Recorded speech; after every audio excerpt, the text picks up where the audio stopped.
आज हमारा यहाँ पे इलेक्शन कमीशन ऑफ पाकिस्तान ने जो तौहीन इलेक्शन कमीशन का एक मुकदमा शुरू किया हुआ है इमरान खान साहब पे और मेरे पे, उसके खिलाफ हम यहाँ पे आए हैं कि जेल ट्रायल जो है वो इलेक्शन कमीशन कंटेम्प्ट में नहीं कर सकता, क्योंकि उसके लिए इलेक्शन कमीशन को जो जेल है, अडयाला जेल है, उसको इलेक्शन कमीशन डिक्लेयर करना पड़ेगा, तभी ये प्रोसीडिंग जो है वो शुरू हो सकती हैं। तो उस पर आज आर्गूमेंट्स जो हैं अभी मुकम्मल हुई हैं और फैसला जो है वो उसके ऊपर रिजर्व कर लिया गया है।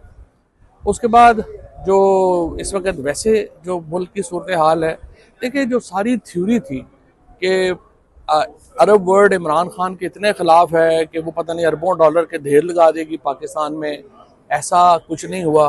अरब दुनिया में पता चला है कि इमरान खान का बहुत एहतराम है। जो वेस्ट है उसका रिएक्शन अब पाकिस्तान में आना शुरू हो गया है। इकॉनमी पाकिस्तान की जो है वो दिन ब दिन डिटेरिएट हो रही है और अब हम सिर्फ एक धागे से बंधे हुए हैं आईएमएफ के पैकेज से। आज आईएमएफ का पैकेज हमें नहीं मिलेगा तो हमारा बिल्कुल यहाँ पे हम बिल्कुल हमारी कमर टूट जाएगी माशी तौर के ऊपर। देखिए इस तरह से मुल्क नहीं चल सकते, मुल्क को नॉर्मलाइज करने की ज़रूरत है और किसी के पास भी इस वक्त टेक ऑल पोजीशन नहीं है। मेरे नज़र में जो इस वक्त सूरत हाल है वो दिन ब दिन नीचे जा रही है। उसके अलावा उसमें जो कॉम्प्लिकेशन है उसमें यह भी आ रहा है कि जो पीटीआई की पास भी कोई एंड गेम नज़र नहीं आ रही है और उसकी जो लीडरशिप की और हिकमत अमली की जो कमज़ोरियां हैं वो भी हमारे सामने जो हैं वो हैं। लिहाजा इस सारे मामले का जो एक समझिए कि जो नुकसान है वो पाकिस्तान को हो रहा है।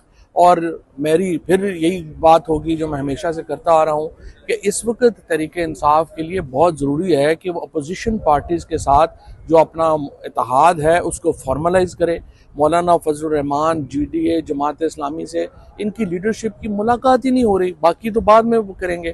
तो सारी अपोजिशन पार्टीज़ जिनका नुक्ता नज़र है कि 18 तारीख को धांधली हुई, 8 फरवरी को धांधली हुई, इलेक्शन के नताइज बदले गए, उन सबको एक पेज के ऊपर लाना जो है वो तरीके इंसाफ का काम था। अभी तक वो उसके ऊपर जो है वो अब तक कामयाब नहीं हो पा रहे। जलसा खुद जो है वो आपके सामने है, जैसे हालात है वैसे नहीं कर पा रहे। बहुत अहम है कि इस वक्त तरीके इंसाफ को किसी तौर के ऊपर इमरान खान को रिलीफ जो है वो इस्टेब्लिशमेंट ने, हुकूमत ने नहीं देना। देखें ये बात तय है, इसमें बहस में पड़े ही ना कि वो कोई उनके दिल तब्दील हो जाएंगे या वो आपसे जो है वो कोई बातचीत शुरू कर देंगे। कोई ऐसा इम्कान नजर नहीं आ रहा, क्योंकि वो तो आखिरी हद तक कल जो इद्दत कॉन्फ्रेंस में जिस तरह की प्रेस कॉन्फ्रेंसें हुई हैं, जिस तरह से इमरान खान के साथ जो जेल में सलूक हो रहा है, ये बात तय है कि आपको कोई रिलीफ नहीं मिलना दूसरी तरफ से। लिहाजा आप अपनी स्ट्रेटजी जो है उसको तगड़ा करें, आप अपने जो लोग हैं, अपोजिशन अलायंस है, उसको इकट्ठा करें और उसके बाद हुकूमत के खिलाफ एक भरपूर तहरीक की तैयारी करें। इसके अलावा कोई और तरीका नहीं है इमरान खान को जेल से बाहर लाने का।